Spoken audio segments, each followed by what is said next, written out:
Hi, in this tutorial we're going to look at using a rotation gesture. So what does that look like? Well, here's an example of what our finished project will do.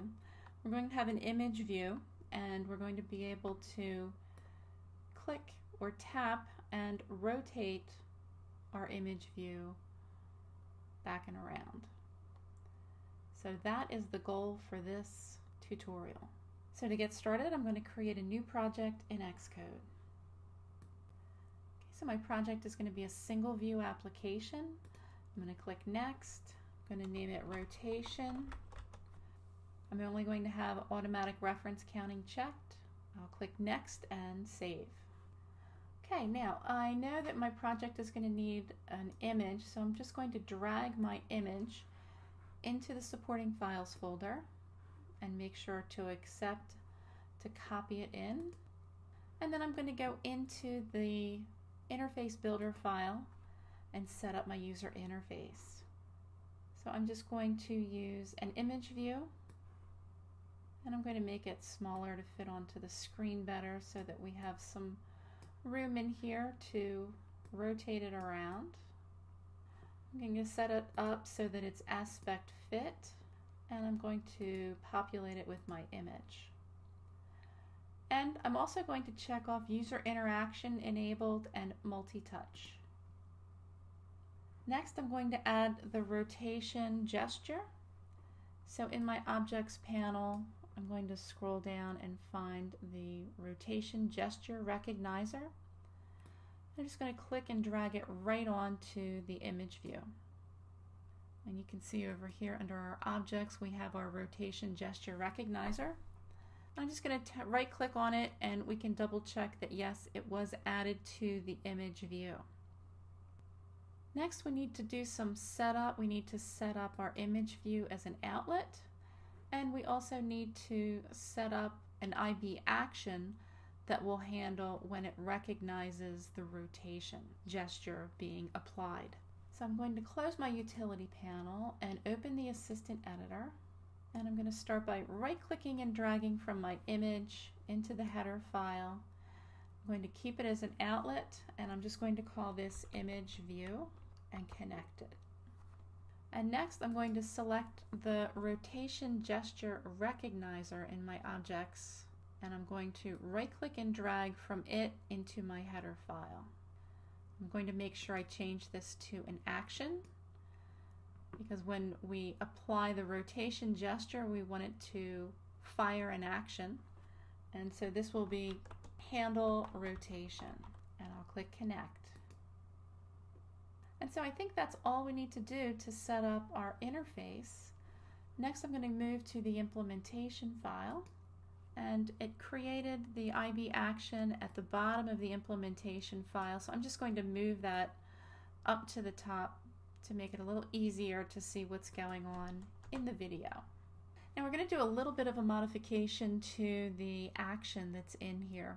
We're going to be specific and say that it is a gesture recognizer that is firing off this method. So for handle rotation, this is actually UI gesture recognizer, and this should be parentheses. And then I'm just going to copy everything here except that semicolon, and I'm going to replace this with that.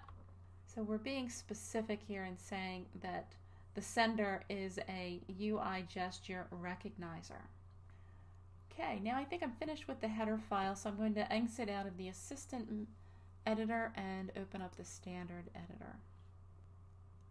So in our implementation file we have our method, our IB action for when the rotation is being recognized. So I'm just going to start this with an NSLog statement so that we can see that it really is recognizing the rotation gesture. So I'm going to run this in the simulator.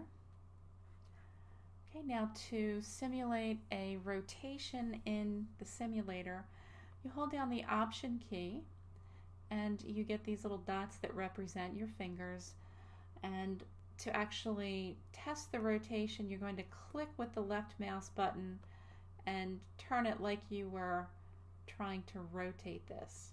And then you can see that in our log statement it is saying rotation. So it is recognizing this gesture of trying to apply a rotation.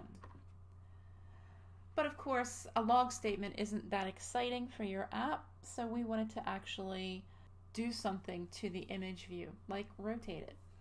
So let's go back into our implementation file. I'm just going to comment this line out, and we're going to add some code in here to do something to our UI image view. I'm going to paste some code in here, and then we're going to review what the code is and what it does.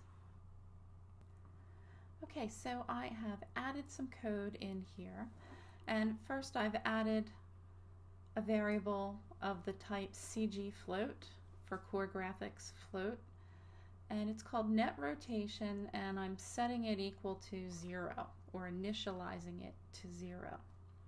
And then we have another variable called CG float rotation, and we're getting the rotation gesture recognizer information from our sender. I'm going to bring up the utility panel again so that as we click on some of these we can get some more detail. So rotation here we can see is the rotation of the gesture in radians since its last change. So as it's changing, the sender is going to send the information and it's going to tell it what the last change was, and so we're assigning that to the variable rotation. Next we use the CG affine transform. The CG affine transform represents how the points of one coordinate system map to another. So it's what controls moving or changing an image on the screen. And again, the rotation is the angle in radians by which the rotation of the object is transformed. And then we actually go to the sender and transform it using the CG affine and getting the values from how much it's been changed. Now this is a continuous gesture, meaning it's not just a simple tap or a quick swipe. So this is something that is continuous. So we have to check to see, well, what should we do when it stops? So we have an if statement to check to see whether the state has ended.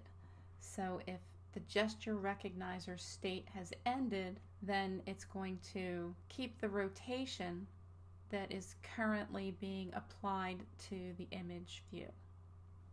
So let me test this. We'll run it in the simulator. All right, and again the option key, and if I click and drag, I'm able to rotate the image around.